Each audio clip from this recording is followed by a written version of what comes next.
السلام علیکم یا علماء اسلام و علماء مسیحیت یا امت بین و امت مسلمہ کے نوجوان دوستوں بھائیوں، آج ایک بار پھر سورہ الانفطار کی تلاوت اور اس کے بعد ترجمہ، تفسیر، مفہوم۔ بسم اللہ الرحمن الرحیم۔ اذا السماء انفطرت واذا الکواکب انتصرت وَإِذَا الْبِحَارُ فُجِّرَتْ وَإِذَا الْقُبُورُ بُعْثِرَتْ عَلِمَتْ نَفْسٌ مَّا قَدَّمَتْ وَأَخَّرَتْ۔ اللہم بِاسمک و بحمدک۔ سورہ نمبر 82 سورہ الانفطار کا ترجمہ کرنے سے پہلے اس سورہ سے متعلق کچھ واضح حقائق میں بیان کر دوں۔ پہلا حقائق یہ ہے کہ دنیا کی سینکڑوں زبانوں میں قرآن عظیم کا ترجمہ ہو چکا ہے اور سورہ الانفطار کا ترجمہ ہر زبان کے مترجمین نے مستقبل کے صیغے میں کیا ہے، جبکہ اس سورہ کی پانچوں آیات ماضی کے صیغے میں نازل ہوئی ہیں۔ دوسرا حقائق یہ ہے کہ چھپی ہوئی سچائیوں کو اس سورہ میں اجاگر کیا گیا ہے، جن کو کہ پوری دنیا میں، پورے عالمین میں کوئی بھی نہیں جانتا ہے۔ سورہ الانفطار ہی نہیں بلکہ کئی سورہ میں ان سچائیوں کا ذکر ہوا ہے جن کو پورے عالم میں کوئی نہیں جانتا ہے اور جو پورے عالم میں کسی بھی مذہب کی یا غیر مذہبی کتاب میں درج نہیں ہے۔ تو ایسی سچائیوں کو خالق العالمین، اس عالم کا خالق ہی جانتا ہے، جو اس بات کا ثبوت ہے کہ قرآن عظیم خالق الکائنات، خالق العالمین کی کتاب ہے۔ دنیا کے خالق و مالک و واحد الہی اللہ رب العزت کی زبان سے اس کا ایک ایک لفظ ارشاد ہوا ہے۔ جن چھپی ہوئی سچائیوں کو قرآن عظیم کی اس سورہ میں اجاگر کیا گیا ہے، جب وہ دنیا کی کسی بھی دیگر کتب میں درج نہیں ہیں اور ان کو کوئی جانتا بھی نہیں ہے، اور ان کا علم صرف سارے عالموں کے خالق اور مالک کے ہی پاس ہے، اور وہ علم اگر قرآن عظیم پیش کر رہا ہے تو اس کا مطلب قرآن عظیم اللہ رب دنیا کے عالمین کے خالق اور مالک کا کلام ہے۔ ہاں، آیت شروع ہوئی ہے بسم اللہ الرحمن الرحیم سے شروع ہوئی ہے۔ ترجمہ: میں ان اللہ کے نام سے شروع کرتا ہوں جو رحمان اور رحیم ہے۔ آیت نمبر اول ہے اذا السماء انفطرت۔ اذا مانے جب، سماؤن مانے آسمان، فطرت مانے پھٹ گیا۔ تو جب آسمان پھٹ گیا۔ آیت نمبر 2 وَإِذَا الْكَوَاكِبُ انتَثَرَتْ۔ وا مانے اور، اذا مانے جب، کواکبن مانے سیارے، تسرت مانے گر گئے۔ تو پہلی آیت میں کیا کہا کہ جب آسمان پھٹ گیا، دوسری آیت میں کیا کہا کہ جب سیارے گر گئے. اب تیسری آیت وَإِذَا الْبِحَارُ فُجِّرَتْ، و مانے اور، اذا مانے جب، بہار مانے پھوارے، فجرت مانے پھوٹ پڑے یا بہہ پڑے. تو تیسری آیت میں کہا کہ جب پھوارے پھوٹ پڑے. اب چوتھی آیت میں کیا کہا وَإِذَا الْقُبُورُ بُعْثِرَتْ، و مانے اور، اذا مانے جب، قبور مانے قبریں یا گھیرے، بُعْثِرَت مانے کھول دیے گئے، تب عَلِمَتْ نَفْسٌ مَا قَدَّمَتْ وَأَخَّرَتْ. تو انسان نے، اس کی روح نے، علمت مانے جان لیا، علم حاصل کر لیا، نفس مانے انسان نے یا اس کی روح نے، ما قدمت، ما مانے جو، قدمت مانے اقدام کیے، اعمال کیے، جو کام کیے ان کو جان لیا. وَأَخَّرَتْ، و مانے اور اخرت مانے آخری انجام یعنی نتیجہ یعنی ریزلٹ. تو وہ اخرت اور اس کا جو نتیجہ حاصل کیا. تو 4 اسٹیپ. پہلا اسٹیپ کیا؟ آسمان پھٹ گیا. دوسرا اسٹیپ یہ سیارے گر گئے. تیسرا اسٹیپ یہ پھوارے بہہ پڑے. چوتھا اسٹیپ یہ گھیرے کھول دیے گئے. پانچویں میں کیا ہوا؟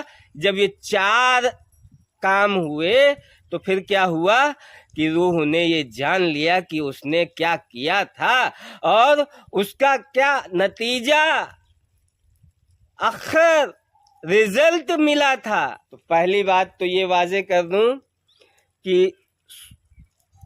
سورہ الانفطار سید المرسلین رحمت للعالمین خاتم النبیون مدثر و مجمل جناب حضرت محمد مصطفیٰ صلی اللہ علیہ وسلم کے ساتھ جو ہوا اس کو رب قدیر ان کی زبان سے ظاہر کر رہا ہے. کیا ہوا؟ اب یہ بھی بتائیں گے ہم کہ ہمارے مترجمین نے ان آیات 5 آیات کا ترجمہ مستقبل کے صیغے میں کیوں کیا. انہوں نے یہ کیوں لکھ دیا؟ پہلی آیت کا ترجمہ ہے اذا السماء انفطرت، جب آسمان پھٹ گیا. تو ہمارے مترجمین نے لکھ دیا کہ جب آسمان پھٹ جائے گا. کیوں لکھا یہ بھی بتا دیتا ہوں. اس لیے کہ ہمارے جو قرآن کے مترجمین کے ذہن میں یہ جو باہری آسمان ہے یہی تھا اور یہ ان کو کہیں سے پھٹا ہوا نہیں نظر آیا. تو انہوں نے سوچا کہ اگر ہم یہ لکھ دیں گے کہ آسمان پھٹ گیا تو جو لوگ قرآن، غیر مسلمین جو قرآن پڑھیں گے وہ کہیں گے کہ قرآن نہایت ہی جھوٹی کتاب ہے، اس میں یہ بات لکھی ہوئی ہے کہ آسمان پھٹ گیا جبکہ آسمان پھٹا ہوا نہیں ہے، لہٰذا قرآن میں جھوٹ لکھا ہے، قرآن کا متکلم اللہ جھوٹ، قرآن جھوٹ. اس لیے انہوں نے سوچا کہ یار آسمان تو کہیں پھٹا دکھ نہیں رہا، اس کا مطلب رب قدیر اس آیت کے ذریعے کہنا چاہ رہا ہے کہ جب قیامت قریب آئے گی تو آسمان پھٹ جائے گا. اور انہوں نے جائے گا لکھ دیا، مستقبل کا صیغہ بنا دیا. نہیں. اچھا، دوسری آیت میں ہے کہ وَإِذَا الْكَوَاكِبُ انتَثَرَتْ، و مانے اور، اذا مانے جب، کواکبن مانے سیارے اور تثرت مانے گر گئے. تو جب سیارے گر گئے، اب مترجمین نے سوچا، خیال کیا کہ یار اگر یہ لکھ دوں کہ سیارے گر گئے، جب سیارے گر گئے تو غیر مسلمین جب قرآن پڑھیں گے تو وہ کہیں گے کہ سیارے تو سب اپنی اپنی جگہ پہ تعینات ہیں، کوئی سیارہ گرا ہی نہیں ہے، اور قرآن میں لکھا ہے کہ سیارہ گرا ہے، لہٰذا قرآن جھوٹی کتاب ہے، قرآن کا متکلم اللہ جھوٹا ہے، یہ مسلمان بھی جھوٹے ہیں۔ اس لیے مترجمین نے کیا لکھ دیا کہ جب سیارے گر جائیں گے، قیامت آئے گی تب سیارے گر جائیں گے۔ میں پوری دنیا کے ہر ملک کے عربی گرامر کے عالم اور معلمین کو یہ چنوتی دیتا ہوں کہ وہ یہ ثابت کریں کہ سورہ الانفطار کی 5 آیات مقدسہ مستقبل کے سیغے میں نازل ہوئی ہیں، تو میں تا زندگی ان کی غلامی کرنے کے لیے تیار ہوں اور درس کا کام بند کر دوں گا۔ آپ کمنٹ باکس میں لکھیے، گرامر کے وہ قوانین پیش کیجئے جو یہ ثابت کرتے ہوں کہ سورہ الانفطار کی کوئی بھی آیت مستقبل کے سیغے میں نازل ہوئی ہے۔ تیسری آیت ہے وَإِذَا الْبِحَارُ فُجِّرَتْ، جب پھوارے پھوٹ پڑے۔ تو ترجمہ کار نے سوچا کہ اگر میں یہ ترجمہ لکھ دیتا ہوں کہ پھوارے پھوٹ پڑے، تو کوئی پھوارہ تو پھوٹا دکھ نہیں رہا ہے کہ دنیا بھر میں پھوارے ہی پھوارے پھوٹ پڑے ہوں۔ تو لوگ کہیں گے کہ قرآن میں لکھا ہے پھوارے پھوٹ پڑے، جبکہ دنیا میں پھواروں کی بہت کمی ہے اور پھوارے پھوٹے ہی نہیں ہیں، لہٰذا قرآن جھوٹی، قرآن کا متکلم اللہ نعوذ باللہ جھوٹا، اور یہ مسلمان جو قرآن کی پیروی کرتے ہیں یہ بھی جھوٹے۔ اس لیے تو مترجمین نے کیا لکھ دیا کہ جب پھوارے پھوٹ پڑیں گے۔ اب چوتھی آیت مقدسہ ہے کہ وَإِذَا الْقُبُورُ بُعْثِرَتْ، جب قبریں کھولی۔ مترجمین نے اس کو قیامت سے جوڑ دیا کہ جب قیامت قریب ہوگی تو قبریں کھولی جائیں گی، تو ان قبروں سے سب مردہ نکالے جائیں گے، وہ زندہ کیے جائیں گے۔ ہاں یہ حق ہے، لیکن اس کے یہ آیت کس پریپریکش میں، کس سندربھ میں آئی ہے، کس ریفرنس میں آئی ہے، اس کو سمجھنے کی ضرورت ہے۔ آپ بتائیے کہ دنیا کے تمام مذاہب اور ممالک کے لوگ دفنائے ہی نہیں جاتے ہیں، ان کی قبریں کیسے کھولی جائیں گی؟ دوسری بات، جو لوگ آج سے 10,000 سال یا 50,000 سال یا 1,00,000 سال پیدا ہوئے اور مر گئے اور دفنا دیے گئے، ان کی قبر کیسے کھولی جائیں گی؟ ان کی قبریں تو سب سمتل ہو گئی ہیں، برابر مٹی بن گئی ہیں، ان کی قبروں کا کوئی نام و نشان بھی نہیں ہے، ان کی ہڈیاں بھی اب نہیں نکل سکتی ہیں جو 50,000 سال پہلے مرے۔ اور پھر اس آیت مقدسہ کہہ رہی ہے کہ قبریں کھول دی گئیں، یعنی گھیرے کھول دیے گئے، جو پیک تھا وہ ہٹا دیا گیا، جو سراؤنڈنگ تھا اس کو ہٹا دیا گیا، تو یہاں مستقبل میں لکھ دیا کہ صاحب وہ قبریں کھولی جائیں گی۔ پھر علمت نفس ما قدمت وأخرت، قرآن ذرے ذرے کے لیے ہے۔ قرآن یہ جو عالم ہے، عالم کی ہر چیز پر لاگو ہوتا ہے، لاگو ہے، آج سے نہیں، اربوں خربوں سال سے لاگو ہے۔ اس کے قوانین ایک ایک ذرے ذرے پہ لاگو ہیں۔ اسی لیے میں کہتا ہوں کہ تم قرآن کو کبھی مٹا نہیں سکتے ہو۔ کلام الہی ہے، کلام خالق العالمین ہے، اور خالق العالمین سے بڑا کوئی نہیں ہے۔ یہ جو عالم ہے، اس عالم کا جو آسمان ہے اس پہ بھی لاگو ہے، اس عالم کے جو سیارے ہیں ان پہ بھی لاگو ہے، اور قرآن انسانی جسم پہ بھی لاگو ہے۔ آیت ماضی کے صیغے میں ہے، بیتے ہوئے وقت کے صیغے میں ہے۔ پہلی آیت کہتی ہے سماؤن عزت سماؤن فطرت، جب سماؤن آسمان